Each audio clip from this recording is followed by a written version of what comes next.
Okay, so let's do some review about factoring. Now, I realize that most of you actually make mistakes about the perfect square trinomial. So let's do a little bit reviewing perfect square trinomial. Okay. So if you recall, for every number a and b, you would have, if I have a squared plus 2ab plus b squared, this will be equal to a plus b times a plus b, and this one will be equal to a plus b squared. Okay. The same situation with a squared minus 2 times a times b plus b squared, and in this case we would have a minus b times a minus b, and that this will equal to a minus b squared. Okay, so for example, I would have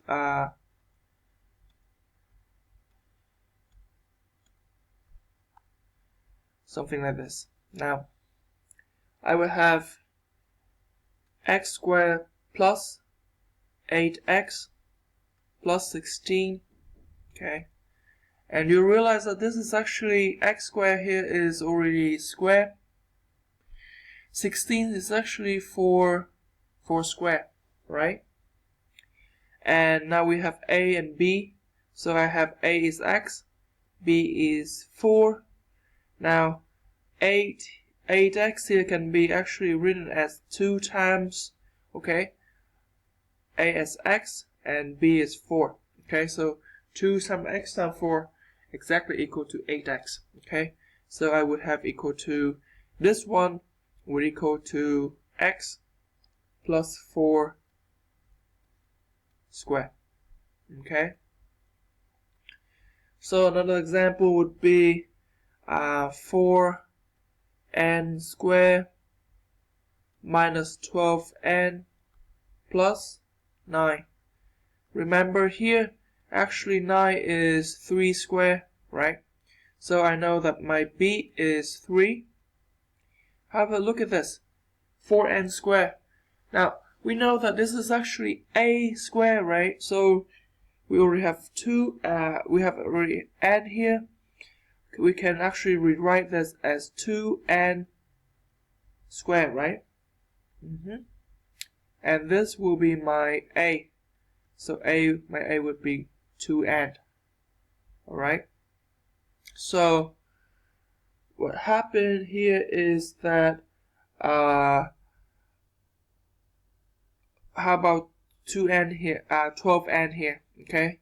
So 12n here would be equal to 2 is actually default here, times a, which is 2n, times b, which is 3, okay? And we know that 2 times 2 is 4, 4 times 3 is 12n here, okay? So I can rewrite this as 2n, because this is a minus sign, so minus b, which is 3, and this is square. Okay, so this is actually a perfect square trinomial. Now we have to recognize that the perfect square trinomial, first thing is that the first and the last terms are perfect square. So the first and last term here, remember that a squared and b squared here has to be in perfect square. What it means is actually, remember that the last example we have 4n squared, and it has to be the full square here. Okay, so it has to be rewritten as 2n squared.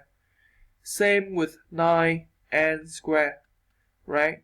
So you have to rewrite this as something square, right? And 9, we know that it's a 3 square, so it's 3n square here. Okay. And the middle term here, okay, is twice the product of one factor from the first term and one factor from the last term. What it means is actually, if I have, so it means actually it's double, okay, of the product of A and B. Alright, so that is one example. Let's do another example for this. Okay, so let's say that I have 4x squared plus 20x plus 25. Okay, so I know that the first one is I can write this as 2x and square. Alright, the last term I can write it as 5 square. Now, the middle I need to check it if this is a double of the product of the first term and the last term. So I have that 2 times 2x times 5, and yes, this is actually equal to 20x. So this one I can write it as 2x plus 5 square. Okay, alright. Now, another one is actually, some of you make a lot of mistakes, is the factoring a difference of 2 square. Okay, factoring a difference of 2 squares. And what it means is actually simple like this. A squared minus b squared would be equal to a minus b times a plus b. Okay, a lot of textbook actually it writes a plus b here first. Okay, and then times a minus b. But I highly recommend you to actually write a minus b first, because this term will actually give you the order of a and b. Whereas here, because a plus b, you can actually written as b plus a. But here, you can actually, you can actually from here, a minus b, you can find the order of the term. So for example, I have the x squared minus 64, okay, and I know that x squared is already, this is the first square. 64 is what? 64 is 8 squared, okay, and this is equal to x minus 8 times x plus 8. Okay. Another example would be 25x squared minus 36. Okay, so this is a little bit tricky, but don't worry about it. Now, you see x squares, and a lot of people actually forget about 25. What would happen to 25? We know that 25 can be written as 5 squared, right? So this is 5x squared. Okay, so you need to actually put it into the perfect square form. Minus 36 is 6 squared here, and this will be equal to, remember the a minus b, so my a is 5x, my b is 6 times 5x plus 6. Okay, so this is a pretty good example for this.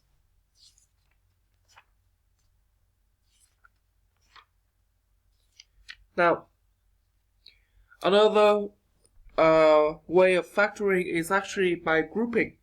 Okay, and this is an example that we had on the exam and the test.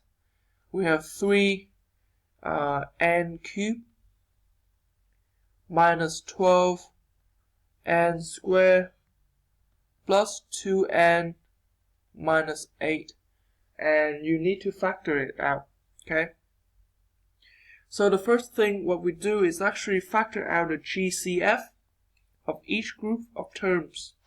Okay, So what happened is actually you see that there's a similarity here. Okay, the first group, if you group this two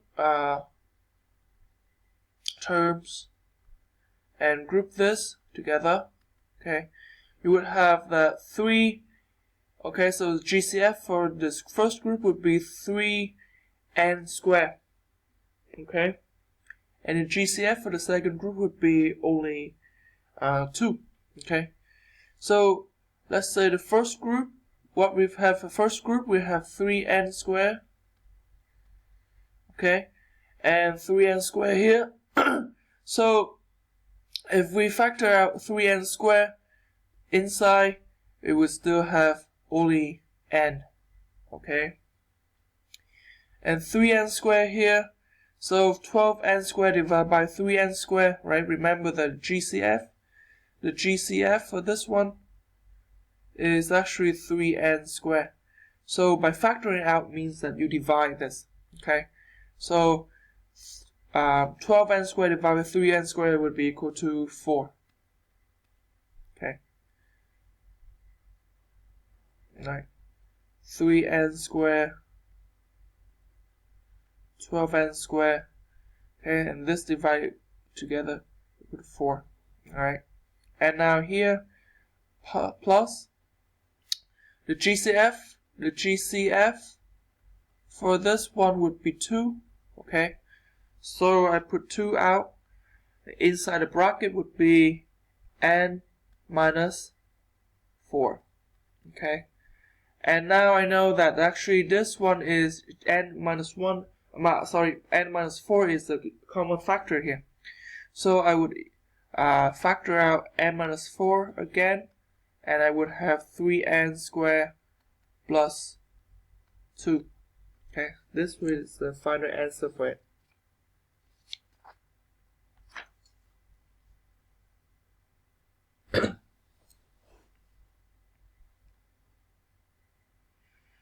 Let's do another example. So I have 4q to the 4th power minus a q cubed plus 12q squared minus 24q. Okay, and I need to factor this out completely.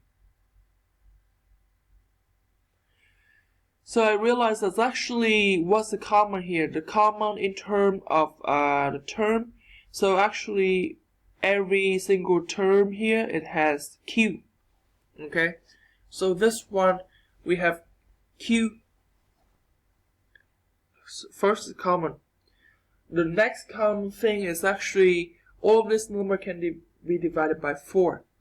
Okay, so the greatest common factor for these all 4 terms is actually 4q.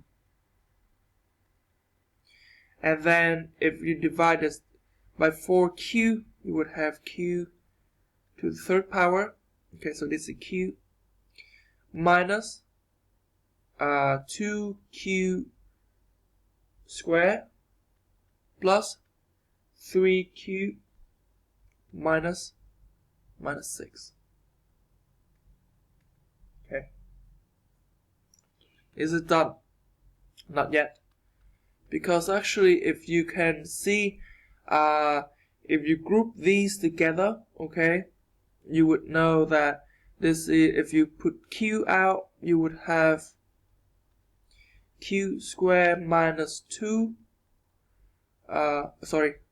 So actually if you put q squared here,